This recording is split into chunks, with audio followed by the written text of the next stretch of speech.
Hey everybody, John from Bike Fit Advisor. Today we're going to go over a few simple things you can do to make yourself a better climber.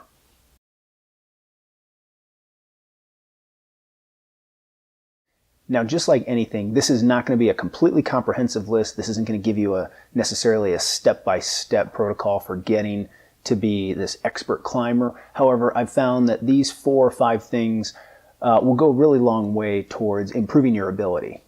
And even though most of the visuals are going to be done on a road bike, many of these, the same principles apply to a mountain bike as well. So first, get balanced on the bike. And by getting balanced, I mean making sure that your hips and your feet are in the right position relative to one another. I've gone over this in a few other videos, and for climbing, this is especially important because it will really make sure that we're engaging the correct muscles when we're in our climbing position. It'll also just make us more comfortable and more balanced on our bike, will allow us to produce power for longer. Now, number 2 is, since I mentioned getting the muscles firing, number 2 is actually to make sure that your glute muscles are firing. Having inhibited glute muscles is actually a pretty big problem these days. Many of us as cyclists have desk jobs during the day and have developed other bad habits that inhibit these muscles, and it makes them more difficult to engage pretty much in any activity, but especially on the bike. And so the more these muscles are in the game, the more they're engaged, the more we can get them to fire,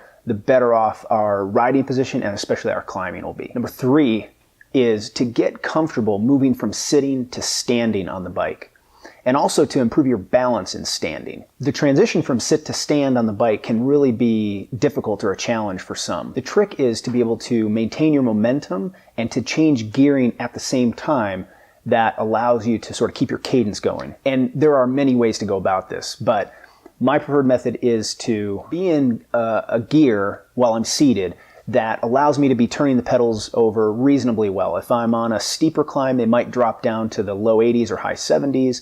And on a more gradual climb might be a little bit faster than that. What I do then is shift 1 to 2 gears harder, and I time my stand as I hear the bike or feel the bike begin to make the first shift. And I then try and continue to keep my cadence so that by the time I got the second shift completing, I have my right foot, which is my dominant leg, my right leg, at the top of the pedal stroke, so that as soon as I'm in that harder gear, my strongest leg, while I'm standing now, is completing the first downstroke. This allows me to get that first pedal stroke through easily and helps me really keep the cadence moving over. For some, this is done unconsciously.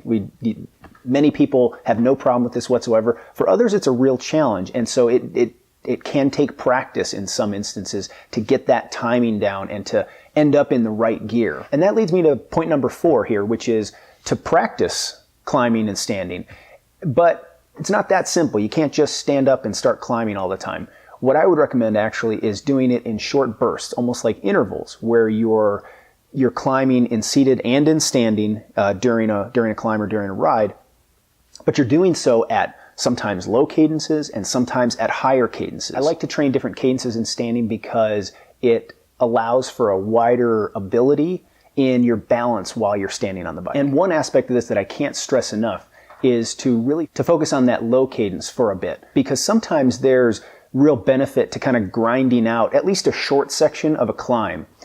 We have so much availability these days, so many options for wide-ranging gears, some even so drastic that they would really allow almost any cyclist to spin easily up even the steepest climbs. And this is both good and really bad at the same time. It's great to have these options. However, it can be really bad because this sort of disincentivizes standing up. Standing up allows us to change to some degree the muscles that are working, or at least the range that they're working through, which will go a long way towards, in many cases, improving your endurance, because you're just not hitting the same notes for those muscles every single time for hours on end. And just from a training standpoint, there can be a pretty big benefit sometimes to going into lower cadences. And yes, you have to be careful with some of the soft tissues like in the front of the knee and some other things. However, all you need to do is just ask any cyclist who has trained with a single-speed mountain bike for any portion of their training, and they'll tell you about some of the benefits of being able to do this at times. So again, not a comprehensive list.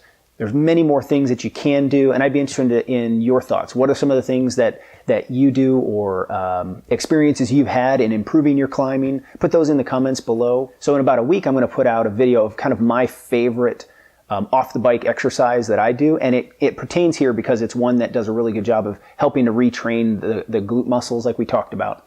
So look for that in about a week, and I'll have another video this weekend. But that's it for this one. Thanks for hanging in there, and I will see you next time. Thanks.